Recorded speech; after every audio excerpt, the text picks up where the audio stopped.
Have been having a quite interesting and hearty conversation with Senator Ancil Dennis, who is also the political leader of the Tobago PNM Council.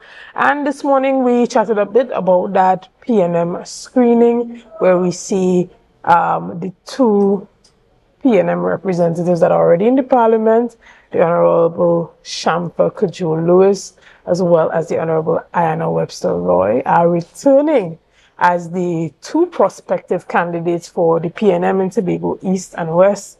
And Senator Ancil Dennis has let us know that the PNM Tobago strongly supports the government's move towards the state of emergency. Now, there was a retreat happening in Tobago, I believe, for 4 days. Was it 4? Started yesterday, it ends today. Okay. Yeah. I thought it was 4 days. So it was just 2 days. But we heard something come out over the weekend in regards to the Prime Minister being very clear this time around on the fact that he would not be returning post the next general election. I don't know if there's jubilation in the PNM or if there's sadness in the party at this time. How is that, from the party perspective, having the leader who has taken you through the last two victories departing office right before a big election? Well, it's a bit sad for most of us in the PNM because Dr. Rowley has been along for a long time. 45 years is a long time devoting yourself to public life and public service, which as you know is not an easy place to be. He assumed the role of Prime Minister, having served in various cabinet portfolios before 2015. He became our Prime Minister in 2015 and led us through a difficult period. We've had a pandemic, we've had economic challenges. Of course, our economy is highly dependent on the energy sector, which, as we know, is a very volatile sector. Things tend to go up and down. And interestingly, during that period, most of the time it was down, right? If you check the history, you'll realize that the energy prices was somewhat depressed during that period. But notwithstanding that, I think Tobago especially benefited significantly. The country as a whole benefited in a major way as well. In addition to that, we've had a situation where even during the pandemic, I think his leadership and his experience, sometimes we tend to bash people when they reach a certain age and tell them it's time to step out of the limelight and give young people a chance. I'm all for giving young people a chance, but you see this thing called experience. It is highly valuable, especially in times of crisis. And I saw where his experience and his wisdom as a Tobago man who went to Bishop's High School and who had, that Tobago upbringing, his wisdom was brought to bear during that pandemic, where Trinidad and Tobago was one of those countries that managed the situation in an exemplary manner, where we were able to minimize loss of life, where we were able to minimize economic shocks. Just imagine while other Caribbean countries were making adjustments in their public sector employment, laying off people, in Trinidad and Tobago during the pandemic, and even up to now, through all the difficulty we've been through, no public servant has lost their job. And therefore, the situation was managed well. And I think Dr. Rowley deserves a salute. He deserves to be commended for his contributions, not only to the PNM, but to the people of Trinidad and Tobago. We are now in a period of transition because once the leader signals that he is going to step aside, and I want to say the manner in which it was done is in fact magnanimous.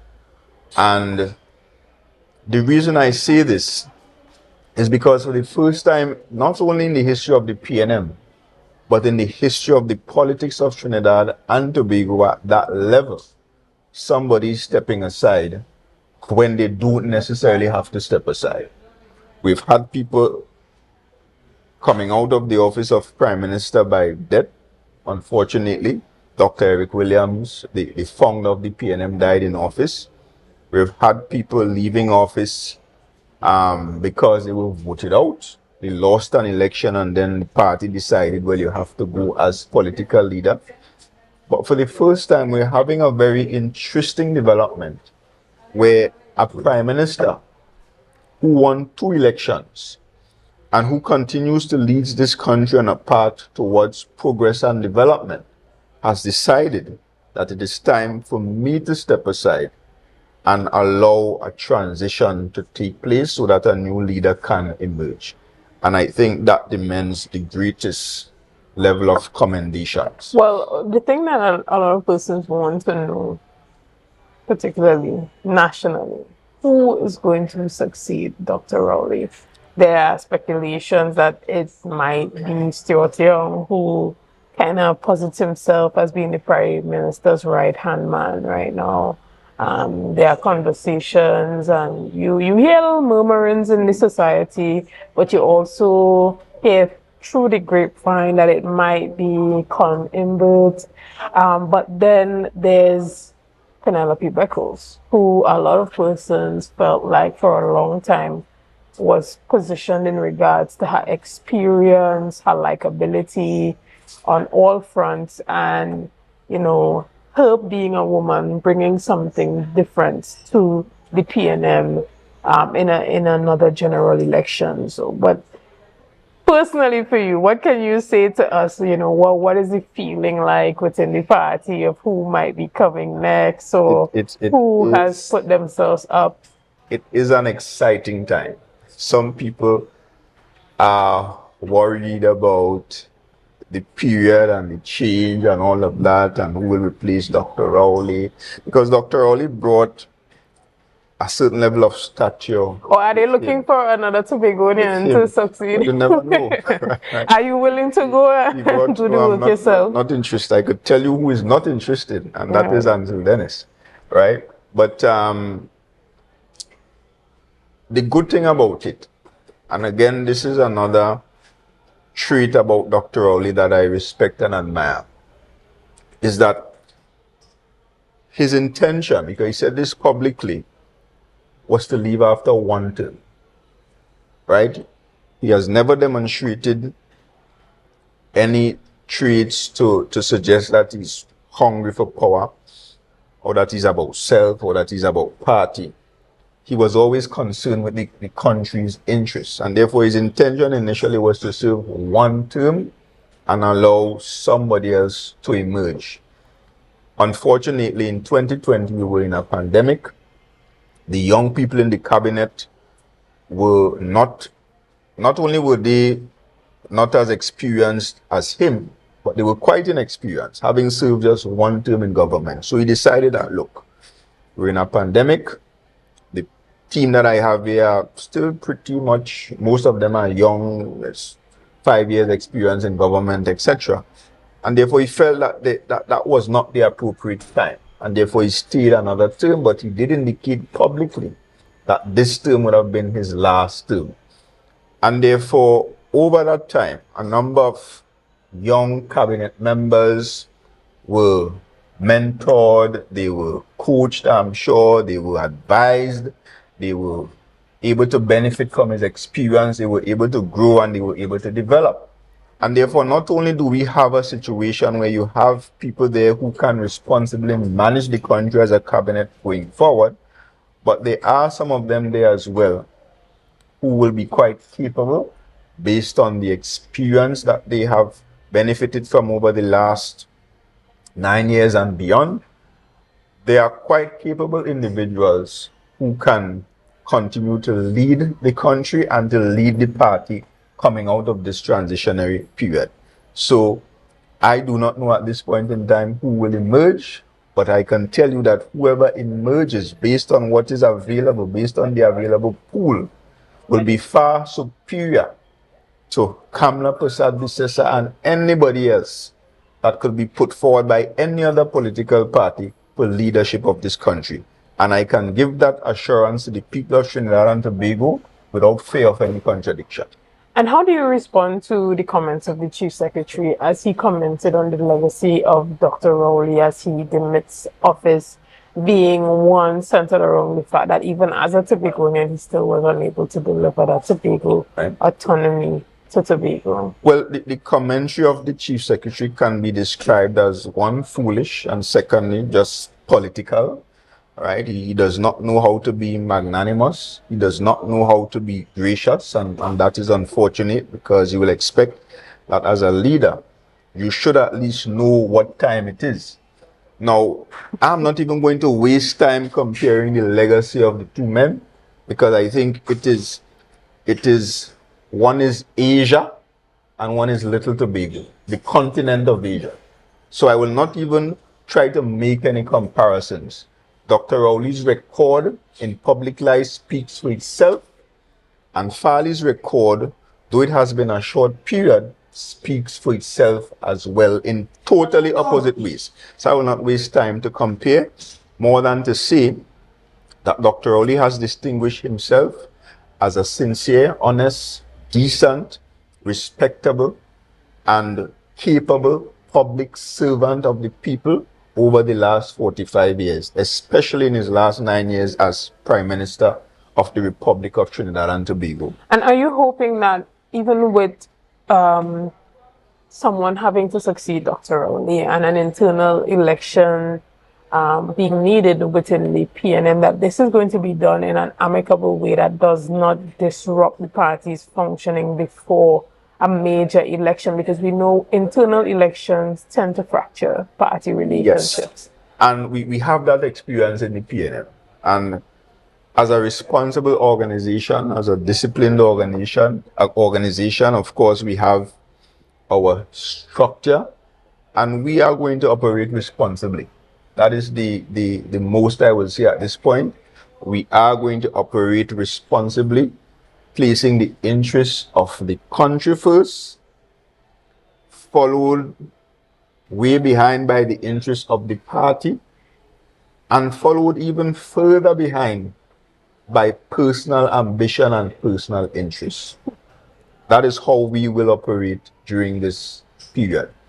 It's an exciting period, right? Whenever there is change, it is something that should be embraced.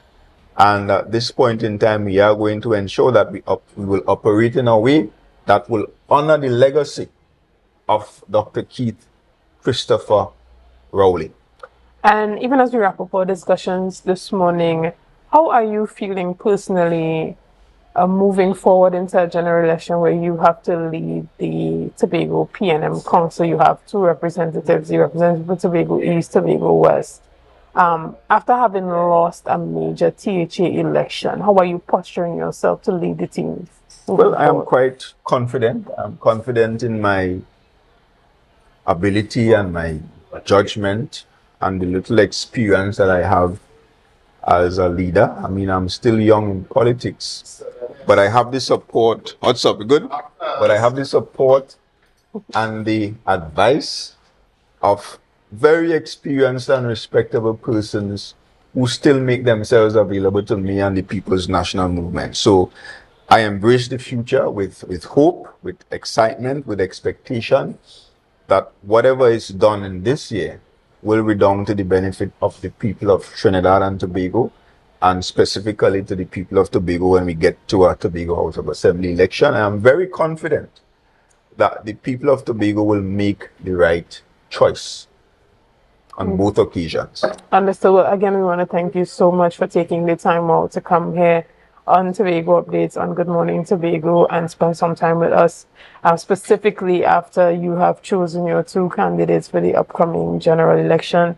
And we look forward to hearing much more from you and your team, and hopefully from the candidates soon as they prepare to go into that elections. That, I mean, as I said previously on this show, we are already in election season. You know, that feeling right before the bell rings, like you know the bell is about to ring, so you already start getting antsy, you already start looking at the clock, and the teacher already knows that she no longer has the attention of the students because it's almost time. Wrong, indeed. Right. So we are in that season, and you know, a lot of people call it silly season because a lot of negativity comes out during that time. So how do you want to encourage the Begonians, you know, the members of your party, as well as persons who may oppose your views to, you know, carry about themselves during this time? Well, it will be foolish of us to expect that the political campaign will be conducted like church,